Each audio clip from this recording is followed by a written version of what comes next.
I still see participants joining. We'll just give it a few more seconds to let a few more people join before we kick off the session today.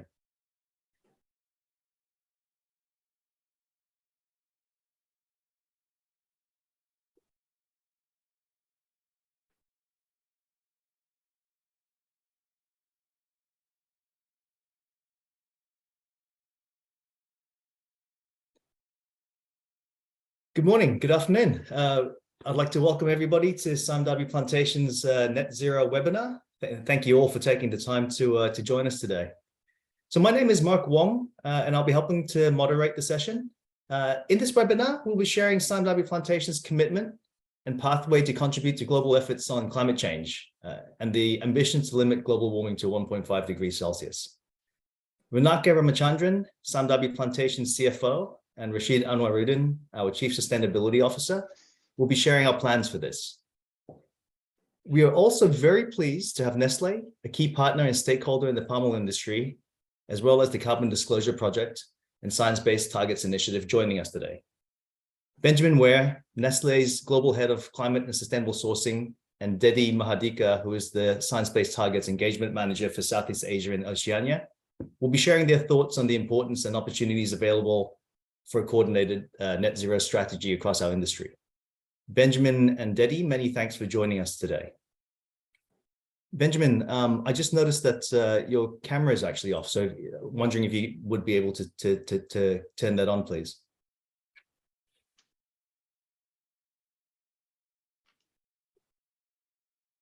Hi, Benjamin. Thanks for joining. It's coming. I was trying to actually adopt your background picture, but I couldn't, so never mind. Let's keep going. No worries.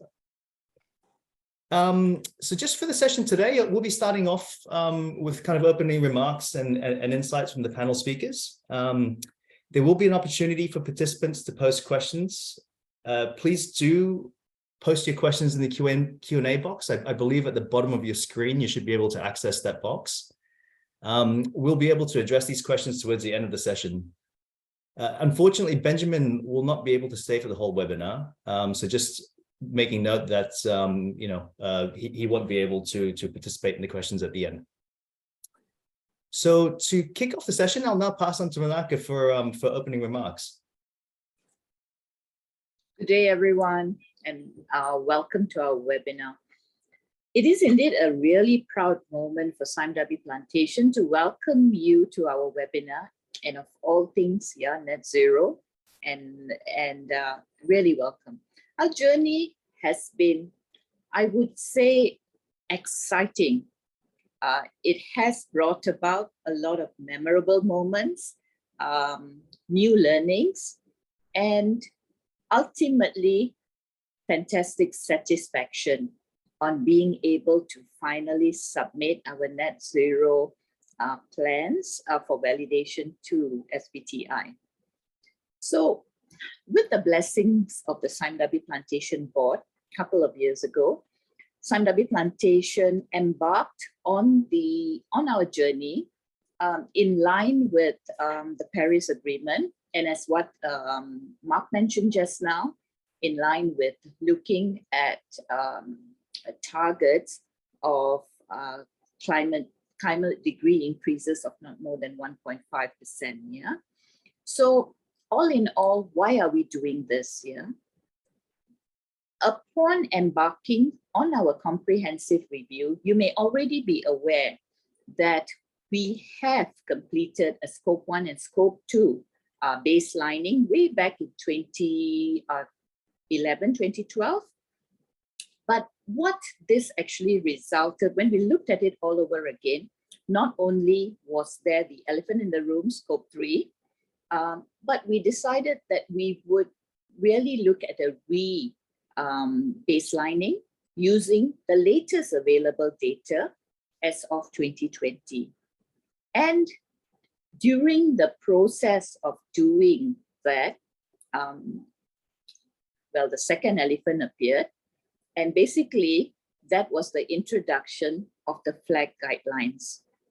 And hence, we had to revisit our baselining all over again and make it ready for submission to SBTi, which we are proud to say that we have actually done, yeah? And we hope to go through the review, I believe, in the second quarter of 2023, this year, for a full validation in relation to this. So coming back to the point, I will not take the thunder away from Rashid when he talks about our pathway and the 2030 as well as the 2050 targets, and we'll come to that later. But why are we doing this? First and foremost, we are a 200-year-old company. And although ESG appears to be the catchphrase today, let's not forget about the sustainability of our business. How are we going to continue for another 200 plus years? Will we even have a planet to work on? Will our business be the same? These were all questions that the board of Sime Darby Plantation actually challenged management to consider. And hence, let's put it very simply. Reviewing this, our baselining, taking the right actions is basically a license to do business moving forward, yeah? Secondly, in terms of our push and our own belief here, that we should be, all actions that we as a company, whether it's our employees, our supply chain, and even the communities in which we operate in, should basically be thinking, eating, sleeping, climate change, net zero, or whatnot. But do people even understand what this is all about? And hence our objectives to educate, raise awareness, not only within the industry, within the communities that we operate in time to come, and finally, to leave the planet in a better place for the next few generations. It may seem to be a catchphrase, but really in Sime Darby Plantation, it comes from within, and hence, you know, the education level, the awareness levels that have been raised within the organization, I would say is top class. So I would now, I think, hand over. I'm sure you'll have an exciting 2 hours listening to our esteemed panel on the ins and outs of not only net zero, what does this mean to us as a company, to the industry, to the country, and to the world, yeah? So over to you, Mark, for the next part of it. Thanks, Renata, for those opening remarks. And so I'd like to invite Benjamin actually to speak next. I mean, so Nestle, you know, launched a very ambitious and very clear net zero roadmap last year, and we're very interested to hear about you know, the plans that you have, the way that you're working with your partners, as well as, you know, the kind of implications that you see as a key stakeholder in the palm oil industry. Thank you, Mark. And maybe just a few words about me for the audience to know a bit your speaker. So I feel I'm probably one of your cousin, part of your family, because I was born more or less in palm oil back in 2010, when we wanted actually to all work together on not only our SPO, but also, you know, the protection of virgin forest, of HCV, HCS, and the overall no deforestation commitment. So this is from where I am coming from. And this is also from where I think you are coming from this journey of demonstrating excellence and no harm to the nature in regards to the no deforestation commitment. I actually picture the climate journey as the doing good thing, of going the extra mile really to try to regenerate the world. And as Renaka said, basically as risk mitigating the ensuring supply thing which is on the table. So first of all, let's be very truthful on why we are all doing this. We are all doing this for risk mitigation and ensuring supply business standpoint. So license to operate is a very nice way of basically summarizing this. It's a matter of survival for a company like yours or a company like Nestle. But on top of this, we have to look at net zero and as carbon as a way to make a new stream of revenue. And I know it's a very, business way, money way to look at carbon, but that's the best way to look at carbon. Basically, companies today, they have physical assets. You have plantation, you have mills, you sell a ton of palm oil, of kernel palm oil. It's a physical asset. Your balance sheet is made of physical asset, of revenue are coming out of this physical asset. The future is about still having this physical asset on your left part of your balance sheet and having a soft asset on the right part of your balance sheet and being able both to capitalize on this soft asset and sell this soft asset. And this soft asset is a ton of carbon reduction, is a ton of carbon removal under the flag guidance. So it's a fantastic opportunity to do good to the planet, but also to generate an additional stream of revenue for the farmers, for the plantations, for companies like yours, and basically serve your client with a hard and a soft asset to basically sell a compelling journey to the consumer. So if there is only one message that I'd like you to keep in mind from Nestle today, is that please look at carbon as a fantastic opportunity to make the planet resilient, but to make our business, our profitability, the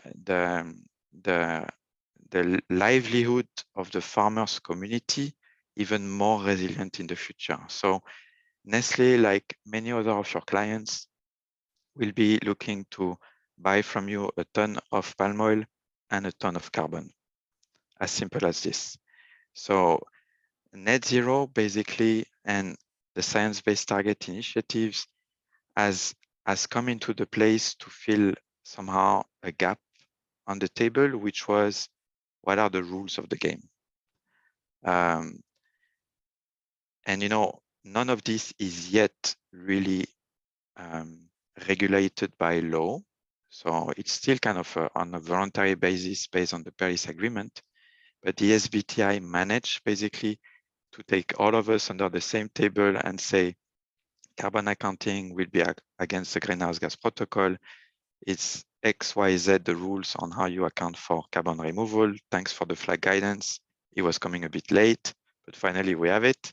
And at least we are all playing with the same set of cards. So for SimDabi, a company which excel in demonstrating best practices, embracing tools before anybody else in the vegetable oils and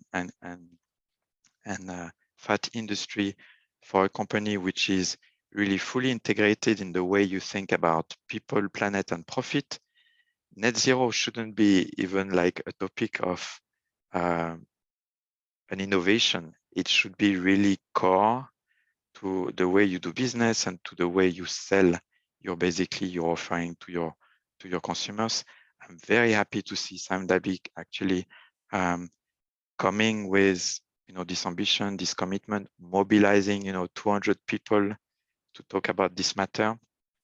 I wanted as well to tell you that Nestle is committed to work with you on this, to help maybe on the infrastructure building, on certain of the things which relate to really hard assets, cement and methane digesters in your mills, and we are really here with you.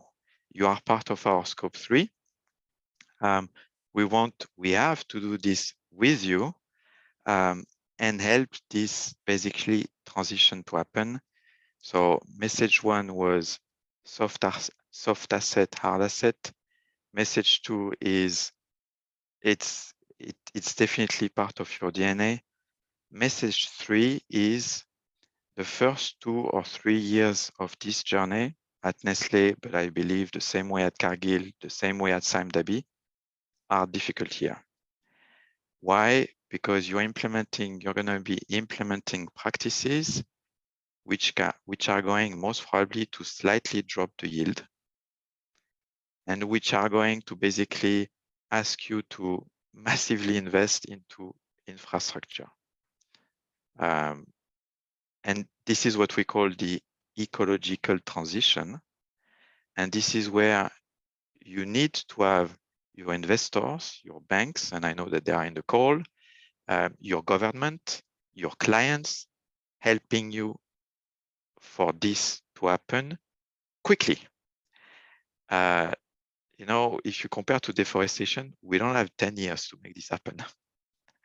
So on carbon, we have basically 2-3 years to make this ecological transition happen, to make it financially affordable for the different parties. And the only way is basically to share the different costs of this for the next 2 to 3 years. But the rewards will come very quickly after for everybody in the value chain. So to me, nobody should be worried about how are we going to, you know, to share this carbon reduction amongst players. It will happen naturally. There will be no double counting. There will be really complementary of the sharing of the benefits in the years to come. And you know, as a trend setting, we should also kind of try to trust and bet that by 2030, laws and regulation will come into place in regards to carbon. So 2-3 years of ecological transition to do this together. Then after 2-3 years, you will have a physical and a soft asset to sell to your clients. And then by 2030, you will be basically compliant with the latest regulations and laws that will come into place, which, as we all know, and I know that there are also some people from governmental bodies into the call today, when they come into force, you know, it's for implementation in the next 24 months. So we'll be well placed to deliver against their expectation when they come into force. I wanted to leave, 10 minutes for any of your remark, Mark, of Raneka, or any of your things you would like me to speak about. Tell me. Benjamin, thank you very much for your insights there, and also for putting so clearly the core business case really for carbon and climate change. I guess, and thank you for leaving the time also for some quick questions before you have to leave. I guess I was just curious because Nestle had this really ambitious plan. You guys were ahead of the game compared to most. Very clear structure. 1 year on, what were some of the highs and lows of the last year in terms of, now that you've got the plan up and running, pushing to implement?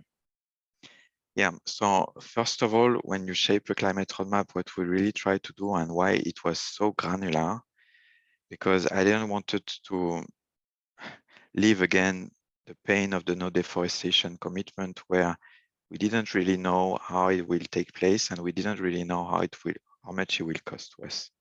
So when we shaped our climate commitment, we had basically 6 months given by our CEO to shape how we're going to make it and how much, order of magnitude is going to cost the company to help this ecological transition to happen.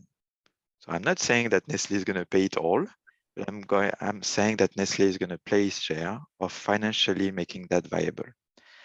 The first, and I think it was basically the success factor of the next 5 to 7 years, because we keep every year referring to the climate roadmap and saying, where are we on sourcing, scope 3, where are we versus the plan on scope 2, renewable electricity, where are we on our own operations, on our production line in scope 1, and where are we versus the 3.2 billion Swiss francs that we have said we will spend by 2025 in terms of premiums and investment to make this happen. So it's really the cruising wheel for our executive board to monitor our progress. Now, what are the learning of the very first tangible operational delivery of the climate roadmap 2021 and 2022 is 2021 was crazy painful for several reasons. Point one, change management within the company first, change management outside the company with business partners like yours guys, of explaining that we don't have really time to talk about that. We need directly to go to execution and to the quick wins in terms of intervention. So 2021, very difficult in terms of change management. And, you know, not everybody has the knowledge of climate. So everybody needs to really start to talk carbon. Your CFO, your finance community, your marketeers, your sales force, your technical services, which, you know, have been formed in agronomy out of the green revolution to maximize the use of inputs at farm level, not really think about the carbon output. So change management and knowledge management of the first year was definitely the biggest difficulty. You know, this call that you're making today, I bet you will do that with your internal teams like multiple times every week within each function. So the first year, capacity building and knowledge building is very key. And it's a critical step, which if you don't do it well, you set the company for failure. Because if employees, leaders, and decision makers wrongly understand carbon accounting, they will take the wrong decision, they will implement the wrong thing, and then you will not see it coming quick. You will realize it maybe 2-3 years after. So the first year is really about knowledge management. It's a very difficult thing because it's a soft matter. It's the understanding of everybody. It's the way you deploy your training and your capacity building. It's also the consulting firms and the partners that you choose to help you in this journey. Anyhow, I'm convinced you will do that well, but it was quite a challenge at Nestle. Have we succeeded? I don't know yet. But for sure, you know, when I go into the cafeteria, when I pass corridors, when I go into meetings, I hear everybody talking about climate. And I think that's a first indicator that at least the company is mobilized on that. So the way we develop our recipe, they talk about climate. The way we talk about a product on the marketplace to consumer, they talk about climate. The way we build master business plan, so the business strategy, there is a carbon tag, there is a carbon cost put there by the finance community. So everywhere it's there. Year 2, 2022 was the fun. I really enjoy 2022. Why? Because that's really the year where we started to see all of this climate intervention shaped in a very operational and real matter on the ground, in the farm, in the factory, in the distribution center, with the hydrogen trucks, with the rationalizations of our distribution. Everything started to be extremely tangible. And you get pictures from everybody, you get project report from everybody, you get carbon calculations from everybody.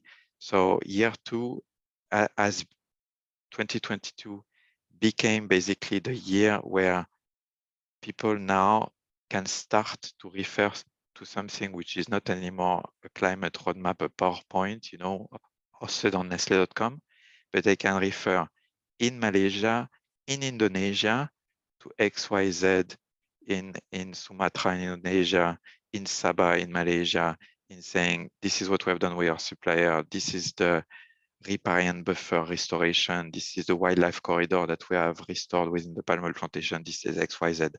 And I think this is a very precious asset because now Nestle markets own it. And that's a second good achievement because this cannot be owned by a center function. This cannot be owned by my team. We are only 21 individuals. We are 300,000 employees at Nestle. No way we can do that. So ownership of your business line on year 2 of your climate Big Bang is very important. Great. Now, look, thank you very much, Benjamin, for sharing those insights and an overview of your journey today. And honestly, congratulations on being able to push through that change management process, because I know that that's usually the pain point that most people feel, to the point where you're actually starting to see kind of tangible results coming through. So congratulations on that. With pleasure, and thank you everybody, to give the time today to this very important matter. It's an asset that your company will have in its pocket, but it's an asset as well that you, as individual, an employee and professional, you have in your pocket. Because really, carbon and climate is the trendy matter on the marketplace. So the more you know, the more you own, the more you deliver, the better is your resume, the better is your impact on people, planet, and profit. So go for it. Thank you. Fantastic. Thank you. So Benjamin mentioned the new flag guidelines from the Science Based Targets Initiative. That's the Forest, Land, and Agriculture Guidance. So I'd like to invite Dedi to share a little bit more around those. Yeah, thank you, Mark. Let me share my screen. So good afternoon, good morning, everyone. From everyone you're dialing in, I think we have a pretty good amount of attendance today. Thanks also for SBTi Plantation for inviting us. As being mentioned by Mark, I am Dedi Mahardika, currently sitting at the SDP and also Science Based Targets Initiative as the Engagement Manager for Southeast Asia and Oceania here. Today, I'll brief you update about the new introduction of the new Science Based Target guidance that are being launched last year, which covers the Forest, Land, and Agriculture guideline here. So brief update about and also introduction about, if you're not too familiar with the Science Based Targets Initiative, we're a global body that enabling the business and also financial institutions to set the ambitious emission reductions in line with the latest climate science here. So SBTi actually being founded together as the Paris Agreement in 2015 by the 4 founding partners, which is SDP, UN Global Compact, World Resources Institute, as well as the WWF here. We're also in a close collaboration with Women Business Coalition. The whole idea of SBTi is actually to translate the Paris Agreement into actionable actions by providing some of the pathways to the companies that want to align with the latest climate science here. So for an easy understanding, I think when you're talking about the commitments of the climate in the company level, you may refer to the SBTi, as similar as when the countries referring to the climate action, they can refer to the Paris Agreement here. So here you may see the in terms of the numbers and also the uptake of Science Based Targets Initiative in global scale here. We publish the report of the progress annually here. We see that right now we're reaching the more than 4,300 companies joining the initiative, and you may see also almost half of them are company with science-based target, which means that half of the companies joining initiative actually converting to the validation of the initiative here. So we're also really looking forward for SBTi Plantation to submit their validation for the target this year. And you may see also the idea of the net zero commitments also becoming very mainstream. Right now, we almost reaching 1,700 net zero commitments here. Although, and we see in the slide here, there are still so many opportunities for SBTi to be, increasing more and more engagement and also uptake. So based on the analysis here, you may see that the SBTi has been proven to reduce the emission by 29% between 2015 and 2020. This is based on the data of the Scope 1 and Scope 2, including Nestle, of course. And we have also 1.5 billion tons of annual CO2 emissions covered, and around 38 trillion of global market capitalization here. In terms of the countries, we're now covering 70 countries and 15 industries here. In terms of the regional outreach, you may see here, of course, as expected, the SBTi and other sustainability initiatives still widely spread across the Europe and also North America. But in Asia, we see that there are 20% of the companies that joining the initiative, although we see, of course, a lot of uptick from the Asia. And hopefully by the release of the flag guidance, we can see also more and more companies joining the initiative. So the idea of SBTi actually right now is to address and actually to providing a guidance of what is actually reaching net zero economy here. So you may see that there are some imbalance between the amount of the greenhouse gases released into the atmosphere by humans and also the amount of carbon absorbed by natural sinks here. Currently, of course, we have some imbalance between the emissions and also removals. And to halt the global warming, we need to reach the balance between the anthropogenic emissions sources and removals. So, of course, there are some mitigation hierarchy that are being mentioned by the Science-Based Targets Initiative and how we actually can reduce. But of course, there are some role of the CO2 removals that is also important when the company wants to reach the net zero here. And therefore, because Science-Based Targets Initiative have so many requests from the companies on how is actually reaching net zero mean, we actually developing the SBTi net zero standard by the COP in 2021. So here you may see the 4 step for the companies that want to be validated as the SBTi net zero standard. For the first and second one is basically the emission reductions. The difference is that the first step will be to set the near-term science-based target. Near-term science-based target means that the company needs to set the 5 to 10 years emission reduction targets that are in line with the 1.5 degrees Celsius pathways. The second one is to set the long-term science-based targets, which is basically to reduce the emission in line with the 1.5 by no later than 2050 here. You may see that from the graph on the left-hand side, the number 1 and number 2 is focusing so much on the reduction here.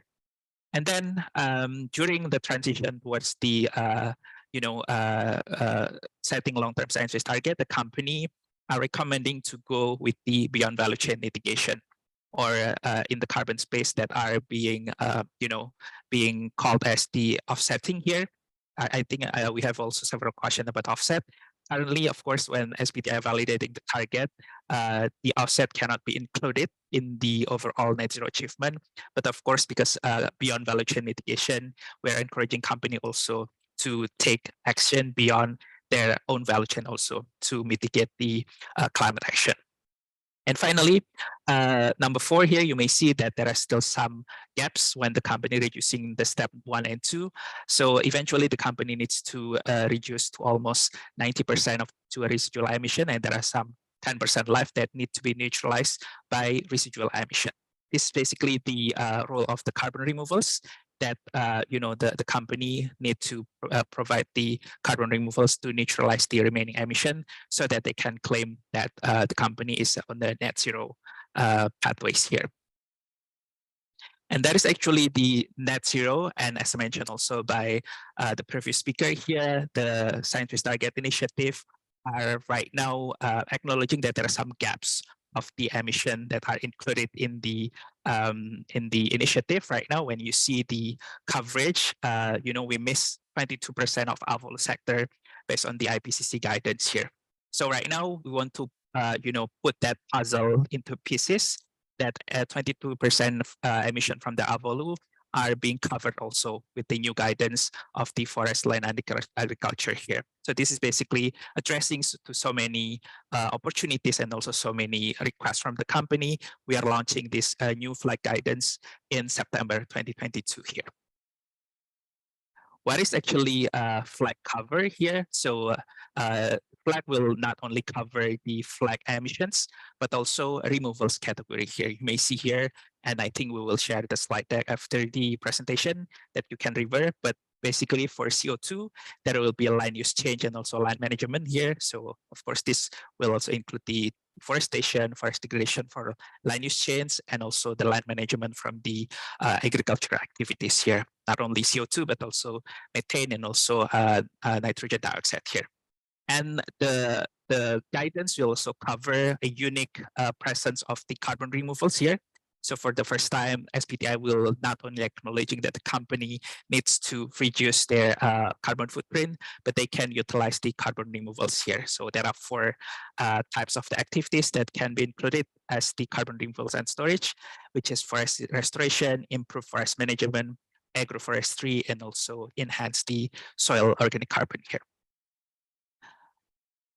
Yep, and this is the 2 types of the guidance that we are launching last September. The first one is the flag target setting tools. This is an Excel and open-ended sources that you may utilize for companies. If you're familiar with the SBTi tool, it is almost similar in a way that the company can use some data to translate into how many emission reductions can be translated. But for flag target setting tool, of course, this is mostly covering land use related emissions here. And the one that probably much more comprehensive and I would really recommend you to read is the flag guidance and methodologies here. So there are several details, especially about how different commodities can play in the decarbonization strategies here. And this is just to give you also some information about who sets a flag target and when here. So the SBTi right now, currently, of course, there are so many companies that are already joining the initiative, but there are also so many companies that are just considering to commit the as a new companies within SBTi here. So for the companies in the following sectors here, according to the GRI sector, forest and paper products, food production based on the agricultural production as well as the animal sources, food and beverage processing, and food and staple retailing, and also tobacco. Those companies that are in those sector will need to set the flag target when they're submitting the target. And aside from the sectors that are eligible, the companies that are in other SBTi sector that have the flag-related emissions totaling 20% or more of the total company overall emission need to also set a separate target here, which means that regardless of the sector, if the land use related emissions are covering more than 20%, the company needs to also set a flag target here. You may see also the timing that we differentiate between whether the company already joining the SBTi or the company is new to the SBTi. If the company is joining the initiative already, the company can have some extension because the requirement is actually for companies to set and update their target every 5 years. But because flag target is an also new guidance that will be pretty much changing the game, we are encouraging also companies that are already have validated target to also joining the initiative and updating the target by including the flag targets here. Yep, and I think this is the last piece that probably to give you also an example what is actually the target structure of the flag here. So based on the new guidance, there will be 2 separate targets when the company are submitting their targets to the SBTi.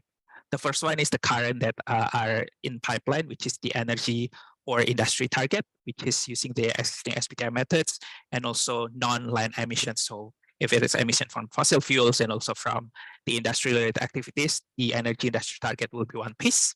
And then the other piece is actually the flag target, which is to use the new SBTi flag guidance and covers all land-related emissions. Why the SBTi, separately, separating these 2 targets here? We want to focusing pretty much the mitigation activities to not really mix to each other. For example, of course, when we're talking about the land use related activities, it cannot be matched out with some of the industrial related emissions here. And especially when we're talking about the flag target, inclusion of the removals also only for the flag target.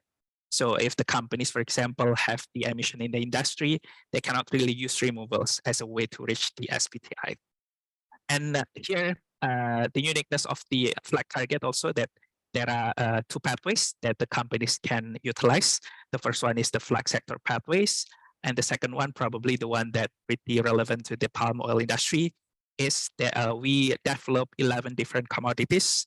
And one of them is the palm oil commodities. And 26 different regional pathways here. So when we're talking about SBTi previously, actually the pathways for the decarbonization that we use is the global pathways, but with the release of the flag guidance, there will be 26 different region pathways that the company can utilize, acknowledging that actually when we're talking about emissions in one specific commodities in one location might be differ very fastly when we're talking about the different regions here.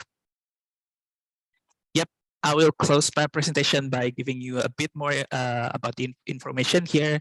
I will encourage you to take a look at some of the resources. And this is just the contact. So please feel free to reach out to us in the Science Based Target Initiative and CDP if you have any question about the SBTi flag or net zero, or in general how to encourage this. And of course, when we're encouraging the companies to get into the Science Based Target, one of the also interesting part is that the company will require to disclose their progress annually. And because the flag target would cover also some of the land use related activities, the issues that is covering is not only the climate change, but also the forest related activities. So we may also consider recommending not only the CDP climate change questionnaire disclosure, but also the forest disclosure here. I think that's all from my side, and I'll give it back over to you, Mark. Thank you. Dedi, thanks very much for the overview of SBTi and the new flag guidance that was released. Just a quick question about the standard. I mean, for organizations and companies within the palm oil industry, apart from going through adopting the SBTi standard and setting targets, making commitments, developing roadmaps, what other opportunities are there for companies like us to get involved, and feed into the standard? Yep, thank you, Mark. I think generally, this whole climate space, I think, is very integrated at this point, right?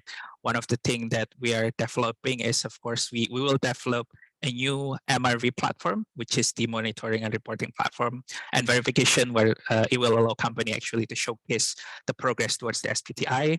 And we're seeking so many feedback, and actually right now the feedback are pretty, not really widespread across the region. So I guess this is something that the companies might also able to do so.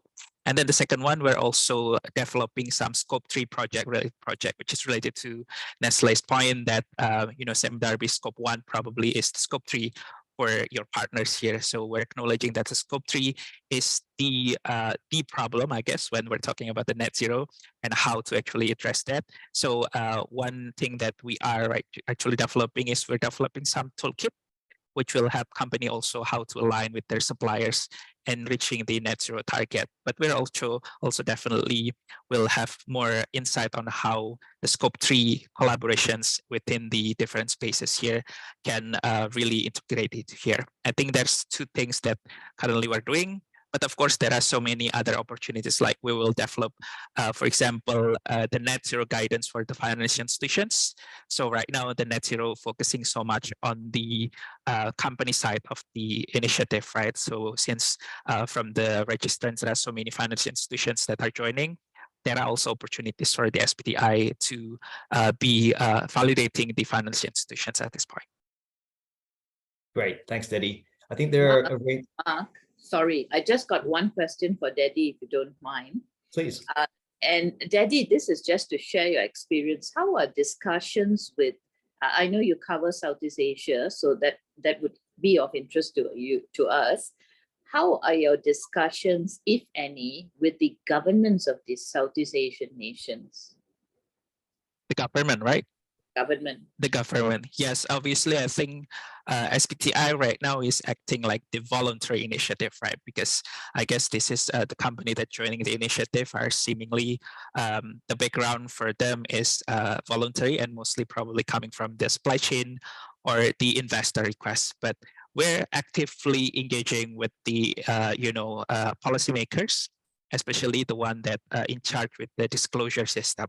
because of course, one of the strategy right now that SBTi doing is actually translating the disclosure into much more, climate action. So from disclosing your data, and probably the companies can start also evaluating what are their environmental performance.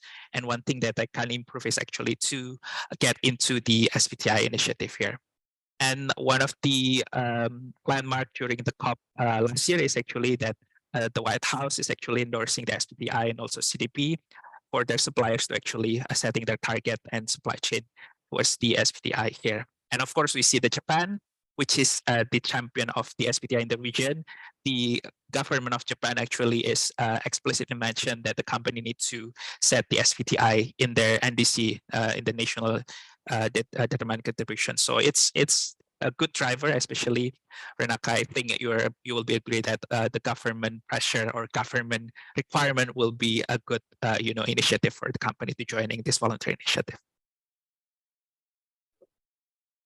Great, thanks. I can see a whole number of questions actually coming up in the Q&A box, which we'll cover at the end. But before we get to those, I'd like to invite Rashid to provide an overview of SBTi Plantation's net zero strategy. Yep, thanks, Mark. Let me share my screen.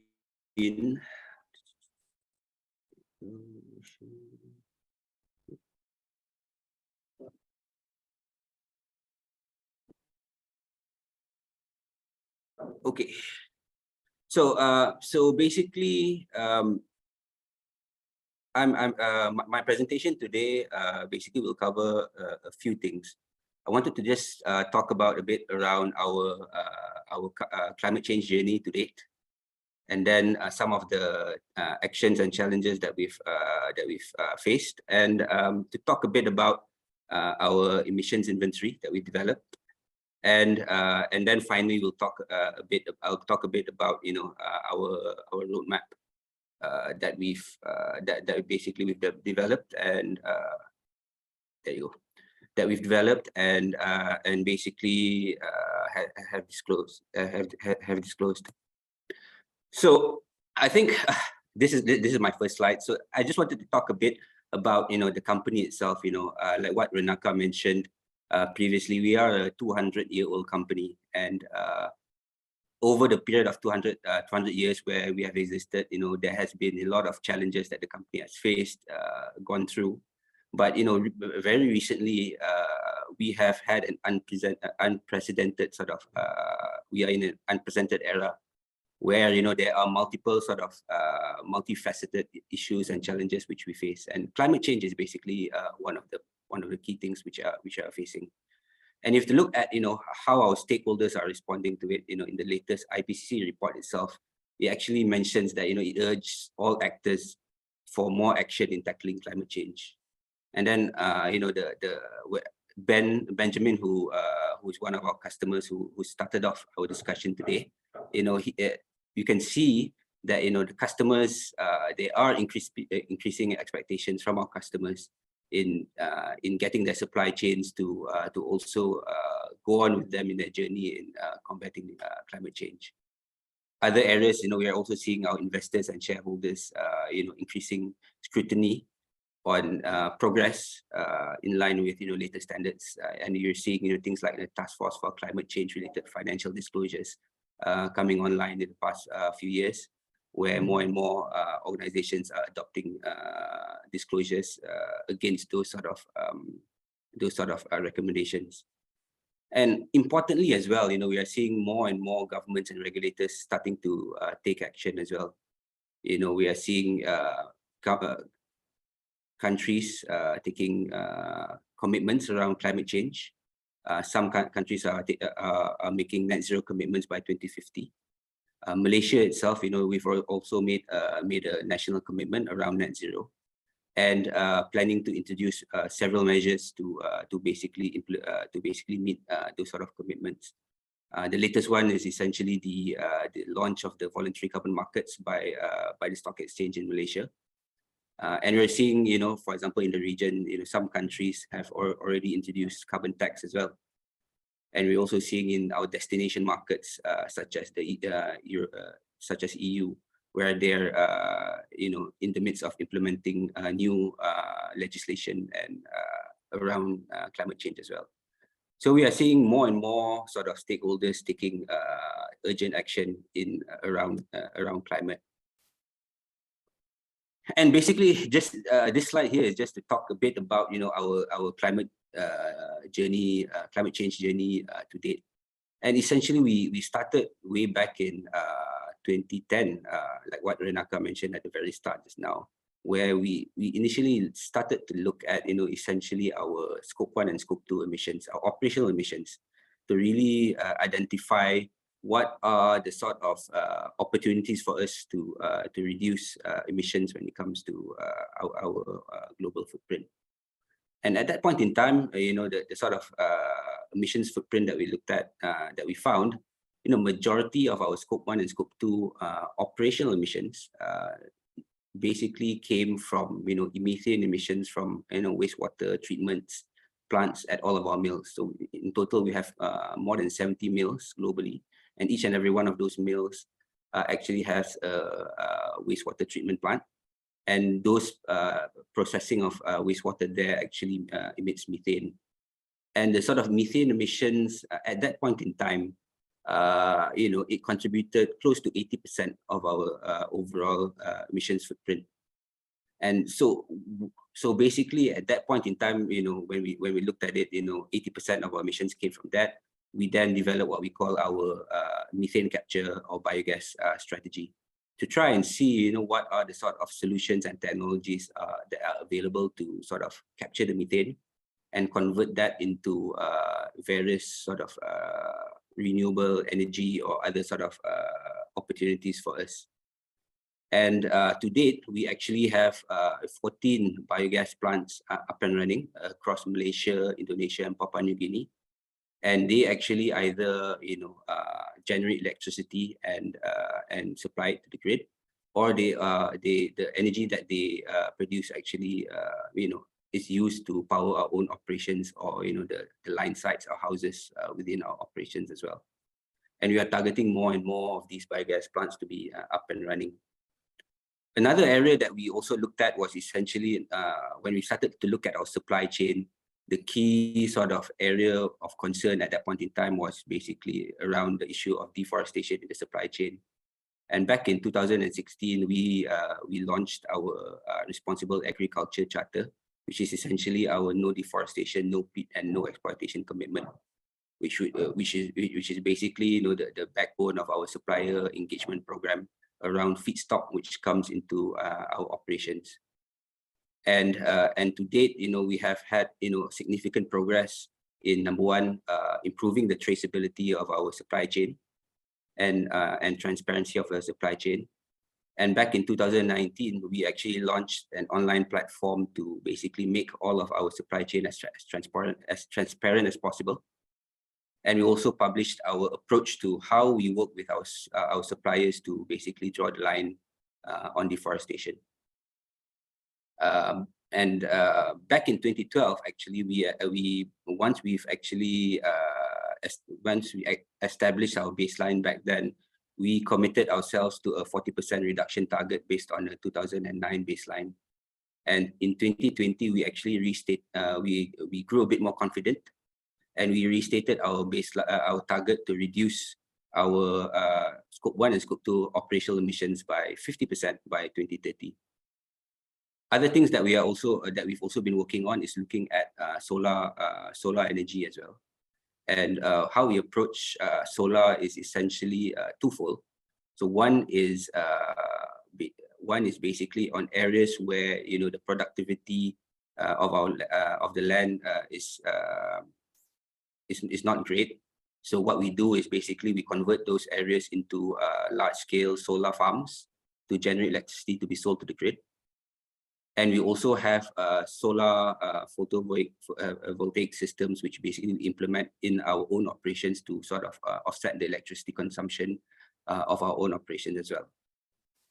Other things that we also look at is basically around our progress on reforestation in our own concession areas. So to date, we have close to 47,000 hectares in our operations where we actually conserve as part of our conservation set-aside areas. So those are areas which are areas of high conservation value, high carbon stock, which basically we maintain. And then we also have a program where we actually reforest large parts of unplantable areas within our operations as well, where, you know, to date we have planted more than 1.9 million trees as part of our reforestation program. A couple of years back as well, you know, we actually signed an MOA with Nestle as well, where we work together with them to plant more than 1 million trees across our operations.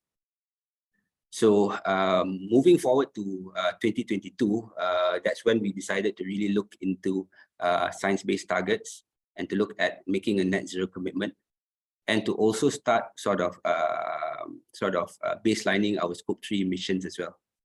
Because, you know, if you look at how we've been reporting our emissions previously, it was mainly looking at our scope 1 and scope 2. And, you know, the scope 3 emissions is basically one area which was missing at that point in time. So by November 2022, we actually completed our baselining of our emissions. So we looked at our scope 1 and scope 2 again, but we also completed baselining our scope 3 emissions as well, based on our 2022 data. And what we've also did was we actually looked at the SBTi guidance and also the flag guidance, which you know, Daddy just now talked about. And we developed our near-term targets for 2030 and also our long-term targets by 2050, and also made a net zero commitment to basically reach net zero by 2050 as well. So our 2030 and 2050 flag and non-flag targets have already now been developed, and they've already been submitted to the SBTi. And basically this year itself, we'll be working with the SBTi to review those and validate our short-term and longer-term targets. So this slide itself, basically, I wanted to talk a bit more about our baseline itself, and this is probably, you know, an area of interest of stakeholders as well. So what we did was we actually relooked at our emissions and used the year 2020 as a baseline to basically look at, you know, how big essentially is our scope 1, scope 2, and scope 3 emissions. And to look at 2020 itself, in total, our total footprint is basically 7.2 million tons, where a bit more than half, 57% of it is scope 1, 42% of it is scope 3, and a small amount, basically 1%, is scope 1. Scope 2. And if you look at the breakdown of the emissions itself, and this is where it gets a bit more interesting. So if you look at our scope 1 emissions, 42% of our scope 1 emissions essentially is basically from the land use and land use change side of things. So this is essentially looking at, you know, things like the emissions from our replanting practices, emissions from, you know, our peat plantations as well. So that contributes 42% of our total 17.2 million tons. One point to note here on the land use side of things is at this point in time, our land use emissions currently do not include removals. So removals itself is basically the sort of sequestration that we have from our conservation areas and also from our oil palm trees, which are currently standing as well, because those are currently being recalculated to be aligned with the latest SBTi guidelines. And there's also the GHG protocol removals guidelines, which is currently being drafted in the draft version as well to those sort of guidelines. And once the removals itself are completed, we will be including that into our inventory as well. So if you look at our the next one around our scope 1 emissions, again, effluent treatment, which is basically methane emissions from our mills itself, is the second largest sort of contributor to our footprint, 11%.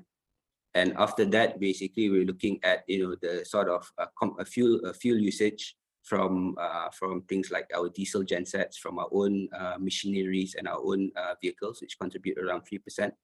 And fertilizer and feedstock basically contributes to around 2% of our total emissions, which is basically that.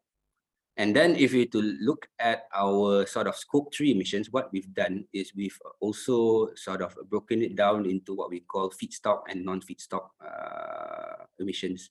So feedstock itself is basically the sort of third-party CPO and third-party FFB, and also other third-party vegetable oils, which we purchase at all of our refineries. And the way that we've broken it down is basically looking at our feedstock palm and non-palm supply. We have our flag-related emissions, and these are essentially what we call land use related emissions. So things like peat issues, things like land use change, deforestation in our supply chain. It contributes around 25% of our total emissions footprint. And then if to look at our non-flag feedstock supply chain, as feedstock emissions. So non-flag feedstock emissions essentially is, for example, when we purchase CPO from our third parties, the sort of methane emissions from third-party mills basically come into this particular category, and that essentially is around 4% of our emissions of our total emissions. And the other thing, which is basically around 4%, is also what we call flag of purchase goods and services. So this one essentially is the scope 3 of the fertilizer, the sort of pesticides that we purchase, which we apply onto our land. So, you know, the emissions which originate from the production of those fertilizers or other chemicals and pesticides, that contributes 4% of our total emissions. And then we also have what we call our other scope 3 emissions. So these are non-operational related emissions, where things like third-party transportation, distribution, logistics, shipping, the sort of property, equipment that we purchase, those sort of third-party purchases are basically contribute around 8% of our total emissions.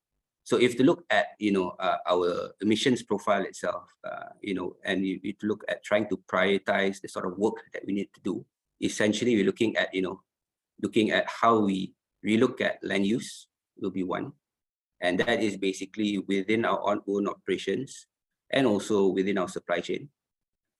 And then you also need to look at, you know, how we tackle effluent treatment in our own operations and also within our own supply chain. And that would already sort of target a significant percentage of our total emissions footprint, both in scope 1 and scope 2 and scope 3, sorry. So moving on from here, so to talk a bit about the sort of scope of our net zero commitment. So our net zero commitment basically covers our entire value chain.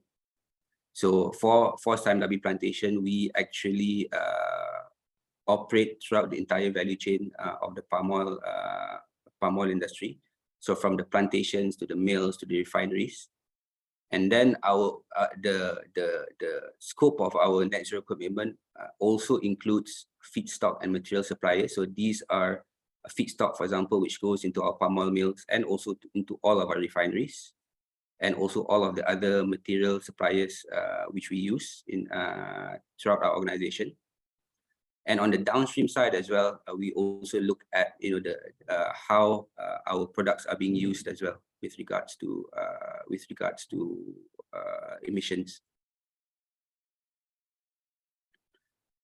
And the next one essentially is just basically to talk a bit about, you know, our net zero strategy, which covers 3 main areas. And I'll go to straight to the next slide. So when we look at our net zero strategy itself, you know, we have now decided to take the 2020 emissions footprint as our baseline. And then we've basically looked at, we've now developed term 2030 targets for flag and non-flag, and also 2050 targets for flag and non-flag. These targets itself have been submitted to the SBTi, and once they are validated, those targets will be disclosed publicly. But if to look at our net zero strategy itself, essentially we're looking at 3 key areas. And these key areas target the most material areas when it comes to our emissions footprint. So the first one is basically looking at how we can accelerate and expand our renewables business. So if you remember what I mentioned just now, one of the key things that we have been working on is our methane capture program at all of our mills. And to date, we have implemented now 14 biogas plants across our mills, and we now have 7 plants currently in development.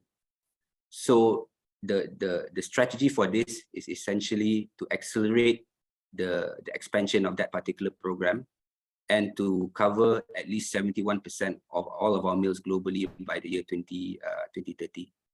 So the target is by 2030 to have approximately around 40 more mills with methane capture in place. Another one which we are also looking at is around the adoption of renewable energy and solar in our own operations as well. And this is the program where we are installing solar farms and solar systems in our operations to offset the energy consumption, electricity consumption throughout our operations. And post 2030, the key things that we need to target is number 1, all of our mills need to be the methane needs to be captured at all of our mills. We need to adopt renewable energy in our Malaysian operations and installation of the solar panels. And we also need to start looking at the fuel consumption that we have and how we can then substitute the fuel consumption into more renewable sources. So things like our diesel gensets that we have, the internal transportation that we have, how can we transition those to more renewable sources of energy. The second area which we are looking at is around what we call land use transformation. So land use transformation essentially looks at how we manage our land itself. So as what I discussed, as what I mentioned just now, we're looking at land use as one of the material sources of emissions. So number 1, the question is around how can we increase the amount of removals from areas within our concessions. So we already have sequestration from our oil palm trees. We already have sequestration from our existing conservation areas. How can we now basically reforest more areas within our concession which are either non-productive or unplantable? So we have an ongoing program where we are now identifying more and more areas throughout our concession areas where we can reforest and plant plant more trees. Another area that we are also looking at is around peat emissions from peat as well. So we are now looking at options for us to rehabilitate some of our peat areas. So for example, in Sarawak itself, we actually have set aside around 400 hectares of peat plantations, which we are going to be rehabilitating. And then the sort of learnings from that, we will see how we can then replicate those learnings to other areas which are peat within our operations. Another area which we are also looking at is emissions around fertilizers. Although it's a small portion of our total emissions footprint, but it is something that we need to start looking at. So one of the areas which we are currently exploring is the introduction of what we call stabilized fertilizers, which essentially is fertilizers which does not emit as much emissions as normal fertilizers itself. And these are the sort of areas which our R&D team are looking at, stabilized fertilizers. However, we also understand that there are also other options out there around and other solutions which potentially could be more viable in the future. So this is where although we know that stabilized fertilizers could be one of the areas, there are options in the future which potentially we can also look into, which may accelerate our reduction itself. And then the third area is around what we call our supply chain itself. So how do we reduce our Scope 3 emissions? And our approach is basically how do we enhance engagement with our suppliers? So we already have a program in place where we are engaging with our feedstock suppliers around our NDPE commitments.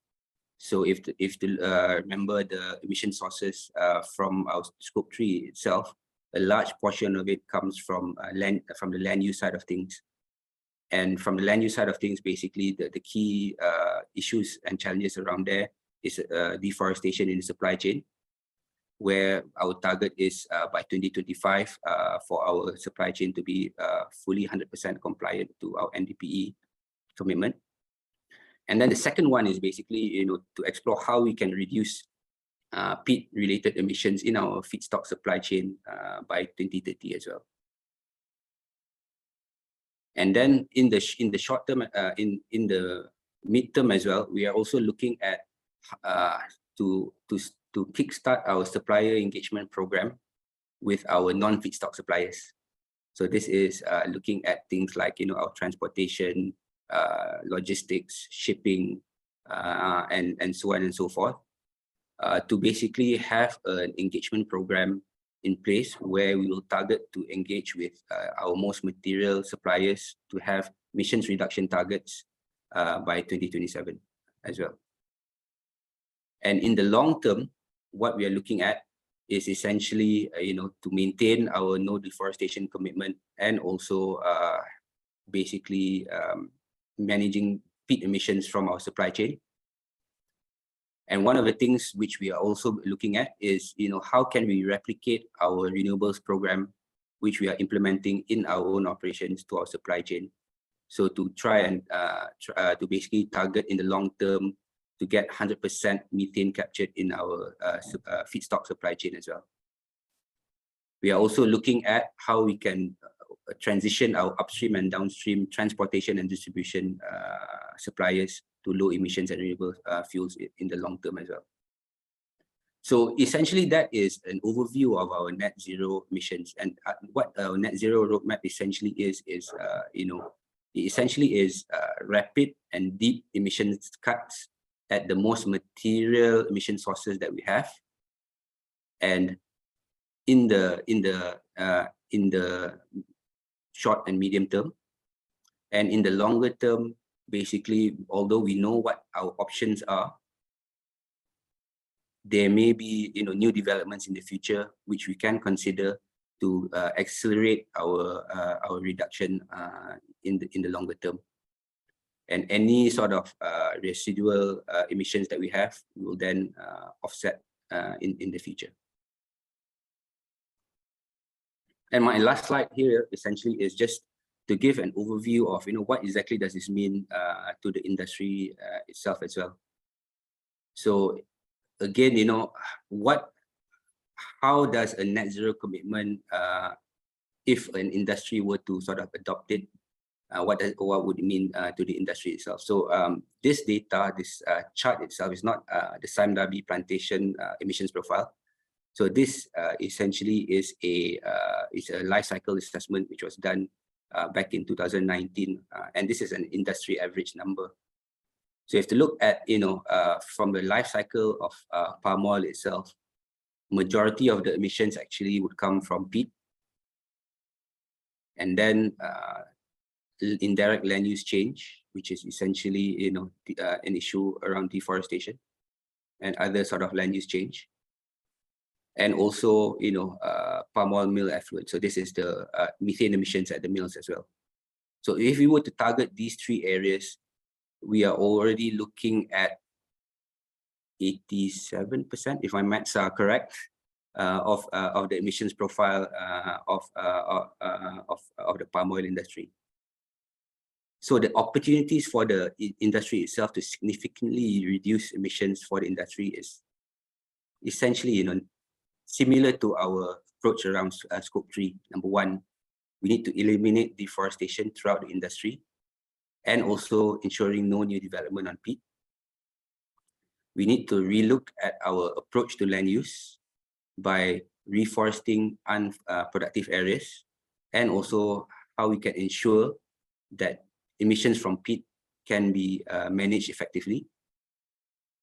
And third is essentially targeting this, where we need to utilize methane capture to reduce emissions from palm oil mill effluents. So that's the end of my slides, and I'm happy to take questions from any of the participants moving forward. So I'll hand it back over to you, Mark.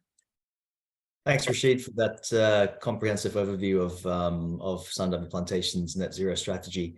Maybe just a quick question for me up front.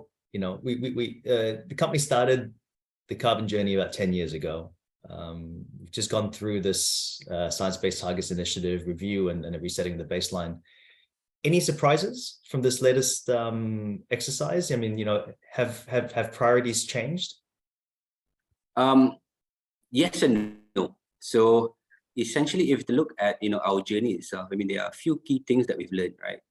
So number one, when it comes to accounting of carbon itself, it is an ever-evolving sort of process. So when we first started, there was GHG protocol, and we only looked at scope 1 and scope 2. This was way back in 2010, right? And way back then, how to account for emissions from land use. And those sort of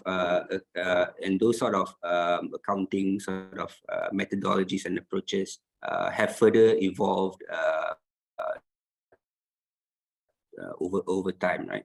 And what we've and basically even now, when we have now developed our baseline and our targets, there is now even a newer sort of guideline around how to account for removals itself. So that's why that's something that we need to work on to basically ensure completeness of our inventory.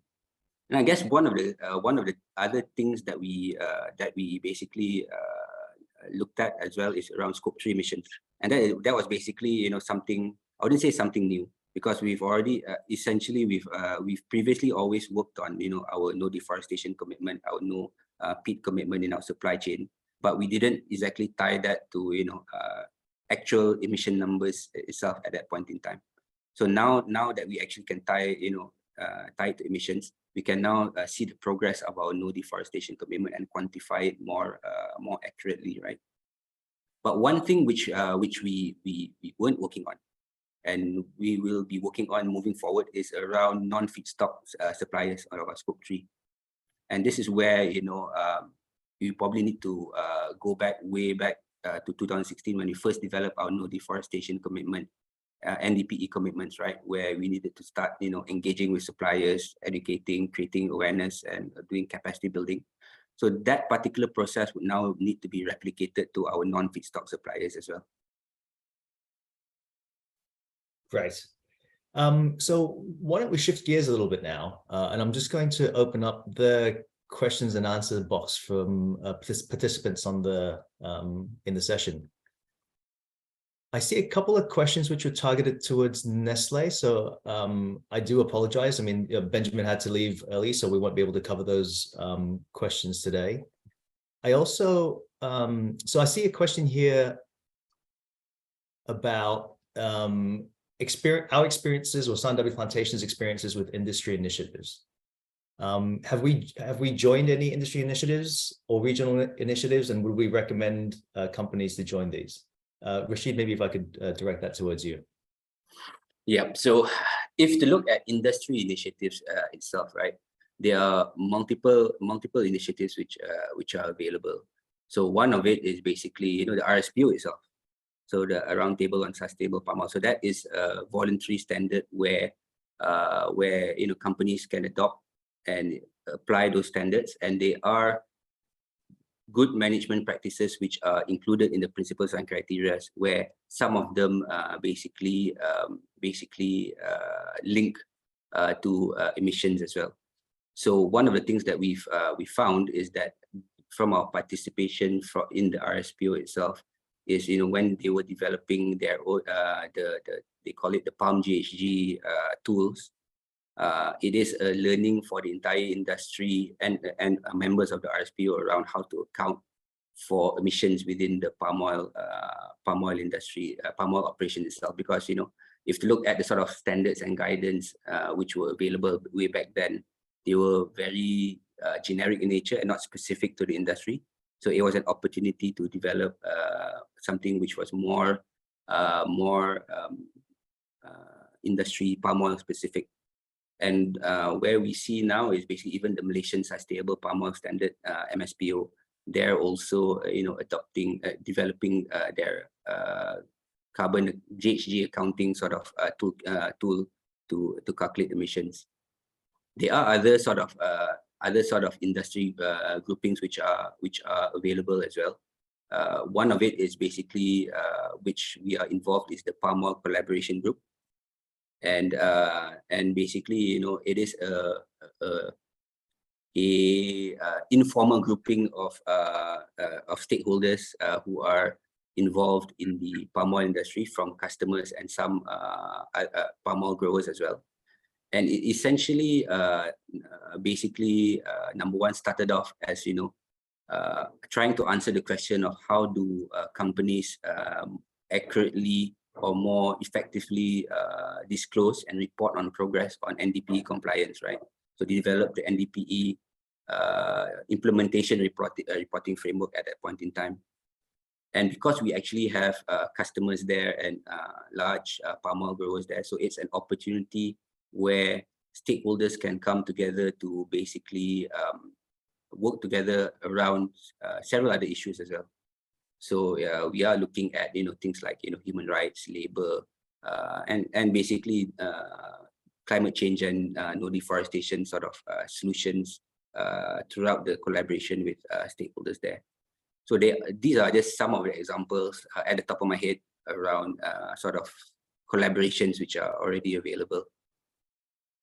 Thanks, Rashid. And Dedi, maybe I'll take this opportunity to see if you have any other initiatives that you think would be worthwhile highlighting as well at this point in time. Yeah, I think Rashid mentioned also the TCFD, which is not really an industry-led initiative, but I think also there are so many opportunities right there, because we see also the climate risks are becoming a more and more issue that are being brought up by a lot of investors. And we will also have, right now for SBTi itself, I think we're pretty aligned with the Race to Zero, which is the initiative also that are campaigning so many companies and how they're aligned with the net zero as well here. So climate space is quite big, and especially aside from the palm oil industry, I think even every sector, I think there has their own also climate change initiative. So I would suggest to join some of them, I guess, to have the peer learning also from the colleagues. Great, thanks, Dedi. I see a few questions, Renaka. I think thank you very much for helping to answer in the Q&A box. But I think it's maybe worthwhile just picking a couple of those just to share responses with the general audience in case they're not monitoring the box. There's a question around the importance, that we're stressing the importance of climate change in our sustainability strategy. And the question is, why are we focusing on this, given the fact that there are other issues as well within the industry, especially for us, with the kind of US customs finding that's on us right now. And maybe before I hand over to Renaka, I mean, we will be, the purpose of this webinar was really to focus on carbon. Other issues like the US customs finding and forced labor, we will be covering in other forums soon. But Renaka, I guess the question is, how do we balance out in terms of all these different agendas on the sustainability side? So basically my response to that, and I'll share with everyone, was the fact that when you look at climate change and the expectations of the Paris Agreement, it's not just short-term, it's mid-term and it's long-term. And you need to have a plan. It's not going to happen overnight. Whereas on balance, I know you said we will not respond to the CBP question, but on balance, the WRO and CBP were points of time, and it was an item that occurred at that point of time. You address an issue, you put systems and processes in place, and you monitor them, yeah? Whereas climate action requires not just the company to work internally, as I mentioned just now, and Rashid's mentioned many times during his presentation, it requires us to work throughout our value chain, which includes the supply chain, as well as the environment that we operate in, yeah, so the community surrounding us. Dedi, I'm a CFO, I'm a finance person, yeah, and I've always challenged, very often challenged Rashid that when we look at the computations in relation to the emission numbers, I've always told Rashid, it's not a balance sheet. The balance sheet doesn't balance. It's not just about SDP. We are going way into our customers' areas when we talk about combusting and the impact of our products, whereas we've already calculated emissions in our feedstock, yeah? So, but again, we live in an environment, a world. I asked Daddy this question, how are governments acting on it? Benjamin has said the government has to help you. So we can do so much within our control, but there will be bits and pieces where no one in the world does anything. Yeah, so we're meant to cover those areas. So long story short, Mark, that's my response. Thanks, Ranaka. And maybe I just seen a sort of related question to that. There's a whole plethora of different reporting frameworks available at the moment. SBTi, CDP, GRI, TCFD. I mean, there's a whole host of acronyms out there. What are some of our key considerations when we pick a reporting framework? Okay, so I think this is more from an annual report point of view, sustainability report, where things are a lot more transparent. So if you look at the SBTi requirements and framework, it's a mixture of GRI, TCFD elements, and so on and so forth, right? So if you look at our sustainability report, we've mapped it very clearly to the SDGs, to TCFD, to GRI. So TCFDs, yes, we've only stopped at qualitative impacts as far as 2021 is concerned, and we'll move on to quantitative impacts in the coming year. What is not there though, Mark, is from a financial angle, and post COP26, the IASB and the Sustainability Standards Board decided to come up with the sustainability standards, yeah? So the EDs are already issued. And, as SimeW Plantation and my role in the accounting community, feedback has been given via the global network. And I suppose we wait for that to come out. But the big difference would be, so there is an element of overlap, an element of linking the financial numbers, the accounts, the financial statements to the calculated disclosures and the impact analysis of climate change, so to speak. Is this something that we as accountants are ready for? I think with the disclosure of the EDs, the accounting world is forever changing. They will get there, but as SDP, I'm proud to say that people are well aware of what is expected in relation to the elements of impact analysis. Great, thanks, Ranaka. And so next, I think maybe a question for Dedi. When we talk about carbon removals, there's potentially carbon credits from reforestation initiatives. The question is really, I suppose, about, well, they mentioned quantum, but I guess it's, how does REDD+ sort of fit into that, do you think, from an SBTi perspective? Yep, thank you. I think this is an ongoing discussion with the SBTi, definitely. Right now, I think the separation are between whether this is inside or outside of the value chain. If it is inside of the value chain, of course, with this flag guidance issuance, the company may include that one as the flag near-term targets. But of course, there will be so many opportunities, like Rashid mentions also during the decarbonization pathways, that probably this could also showcasing the long-term achievement as well here. So currently, I think the SBTi is still pretty much open on how we discuss this plus. Thanks, Dedi. And there's also another kind of more technical question around carbon accounting, and this talks about the granularity of the accounting. Yeah. Do you have any views at all around how useful it is to go down to, say, an individual operational unit level, whether it's to a mill versus kind of group level reporting? Yep. When I talk to the companies, I think Rashid also will agree that it is the most important one actually to start counting right from now, right? I think starting from the estimation data, starting from the screening process of especially scope 3, where the companies usually doesn't really have any, control over the data. I think doing the screening for your first year, I think it's important here, and gradually increasing also the, accuracy of the data over time.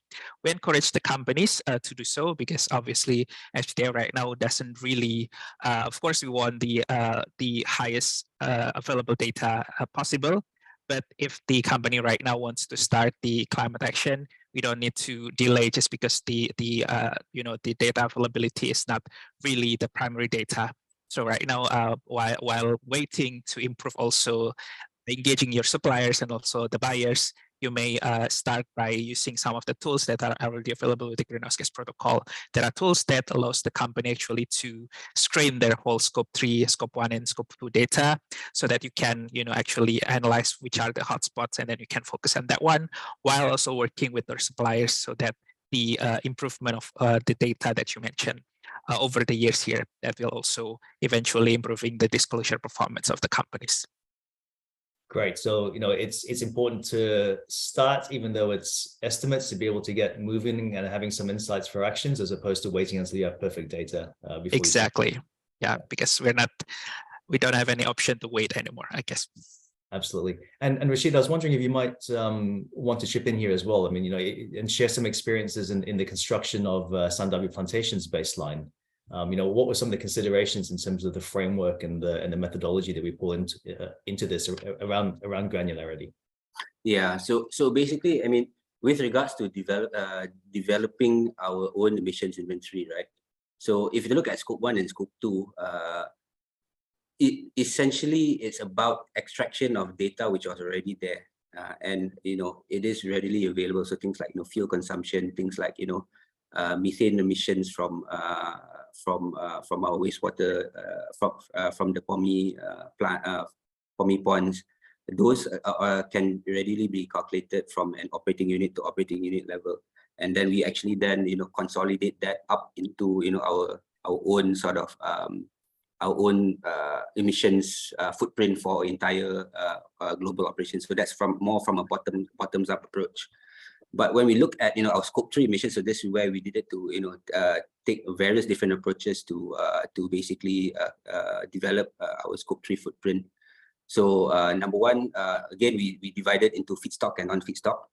And when we look at our feedstock data, feedstock emissions itself, we actually leverage a lot on our traceability, the work that we did around traceability. So because we actually have a large amount of data around traceability, where the oils actually come from our mill. So in total, just to give a bit of context here, in total globally we source from a bit more than 1,100 mills globally, roughly around there. And because we know where we source from, and then we are able to then identify these are the mills that are within our supply chain, and then we can then calculate the emissions which come from these particular mills, because we already know the sort of identities of this particular mill. So things like mills which are RSPO certified, they actually have those sort of data which are available in the RSPO website. Things which are not RSPO certified, or if they actually disclose those publicly, those sort of information are put on. And then the gap where we do not know where it comes from, we actually then use industry averages to basically plug the gap. And then when we looked at our sort of non-feedstock emissions, and this is where we use the tool which was provided by SBTi, if I'm not mistaken, where we can actually then conduct estimations on those sort of emissions based on the financial value of the spend itself. And we actually use that at least as a first cut screening. And then once we move forward on our journey in engaging with our suppliers, then we'll be able to get more granular data from a supplier to supplier basis.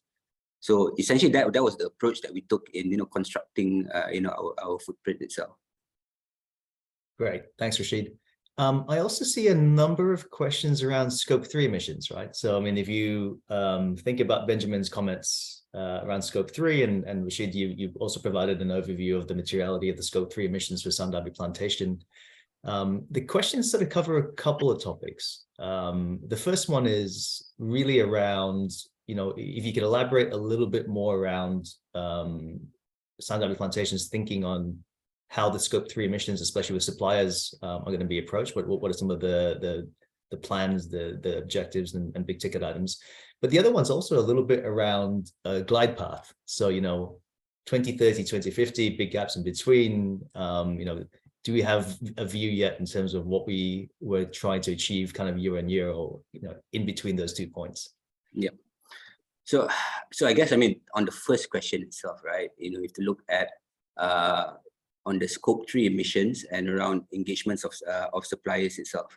Again, we need to sort of break it down again into feedstock and non-feedstock suppliers. So when it comes to the feedstock suppliers itself, there is already an ongoing engagement program and basically engagement program ongoing for feedstock suppliers on our NDPE commitment itself.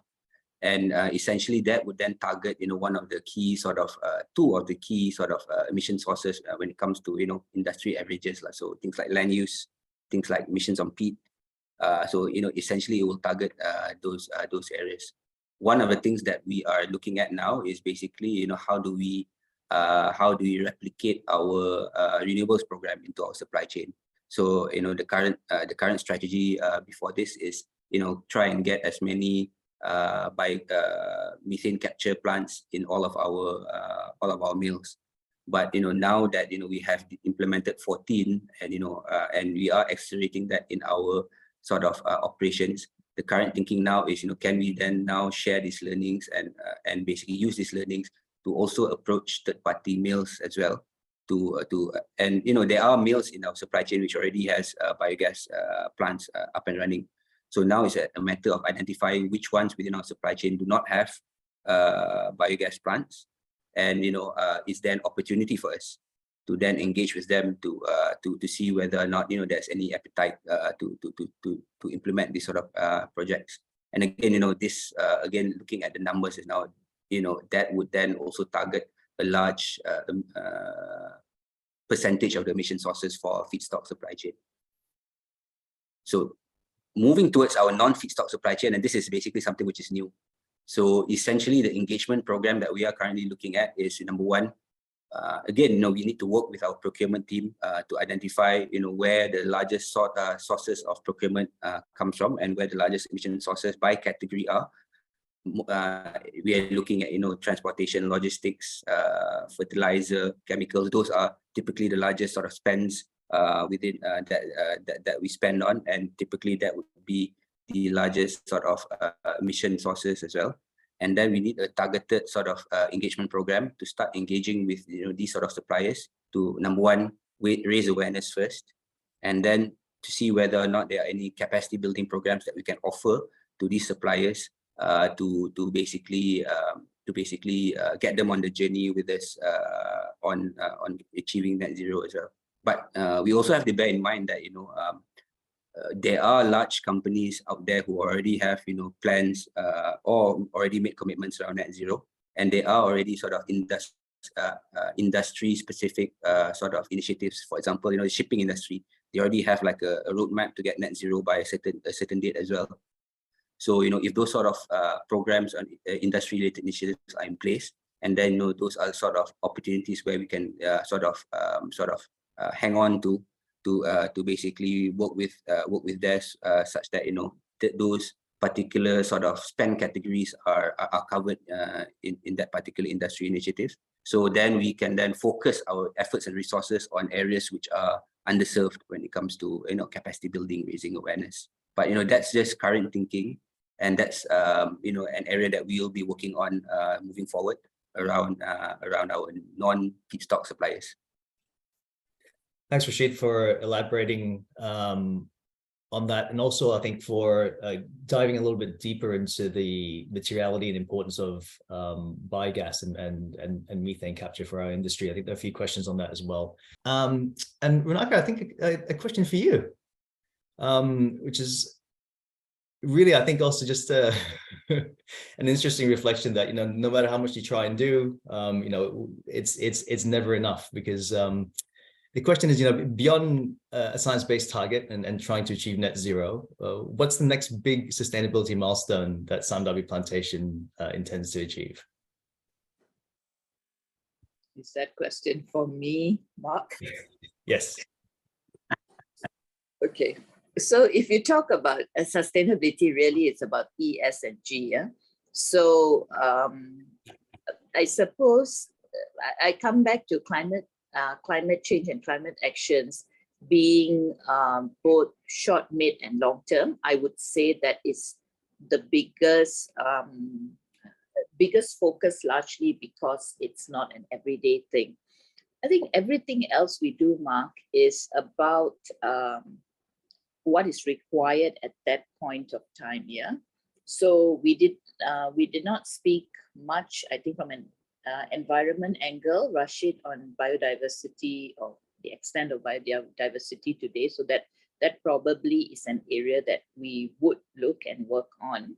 But I think from the social side, it would be looking at, everyone's heard us talk about forced labor indicators, the ILOs, and so on and so forth, but to look at it more from a broader perspective of the continuous changes, whether it's on ILOs, local regulations, and in terms of putting into practice, right, everything that comes under S. So beyond just employees, the communities and people that surround us. So if you ask me for one specific thing, I think for 2023, we do have our plates full, looking at net zero, looking at social, the modification of the WRO and the consequences, the subsequent measures, and really, Rashid, maybe biodiversity, if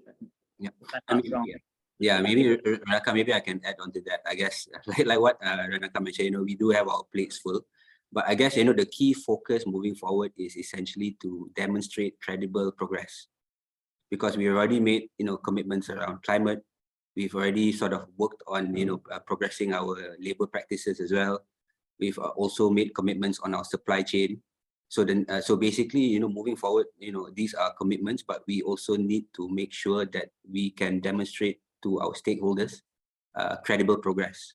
So that would be, I mean, I wouldn't say that's the next big thing, but that's what we need to work on, because it's one, making all these commitments, but we need to demonstrate that we are actually working on it and we are making progress. Great. So we're getting close to the top of the hour. I think we have time for maybe one more question, which was a question actually I had reserved as a moderator, but it touches actually on a few questions coming up around net zero and profitability and capex.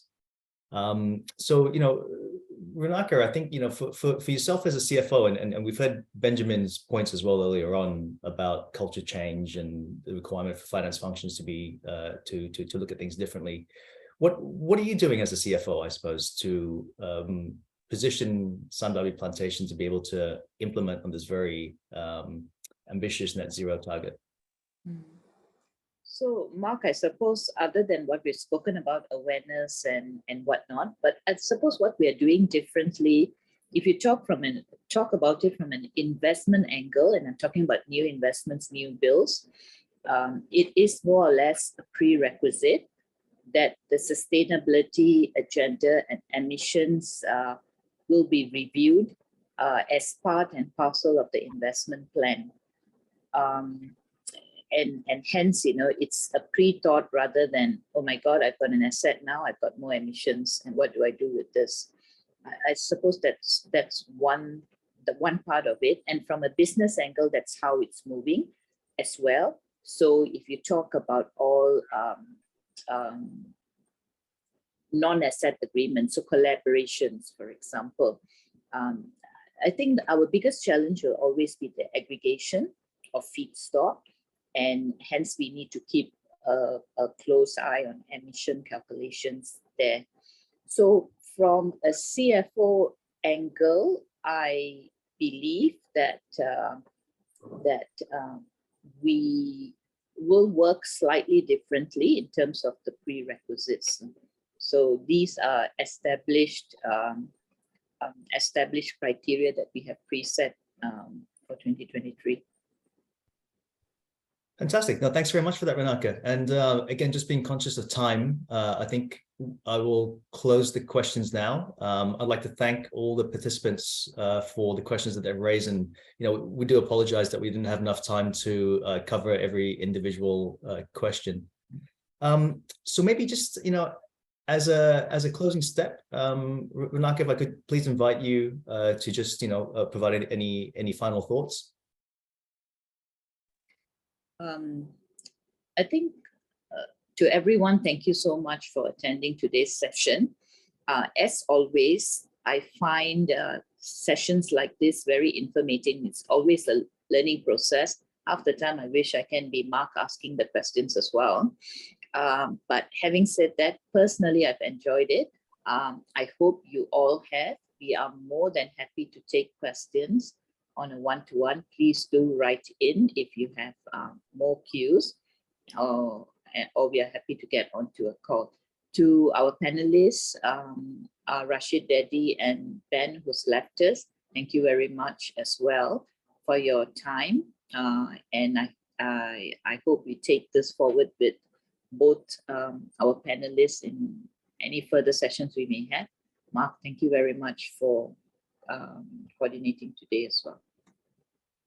Great. Look, thank you very much, Renaka. And, again, just echoing my thanks for the other speakers. Rashid, Dedi, thank you for making the time, and to Benjamin, I know he had to leave a little bit earlier. And to also all the participants for your very active questions and contributions, and for making the time to be with us today. Thank you.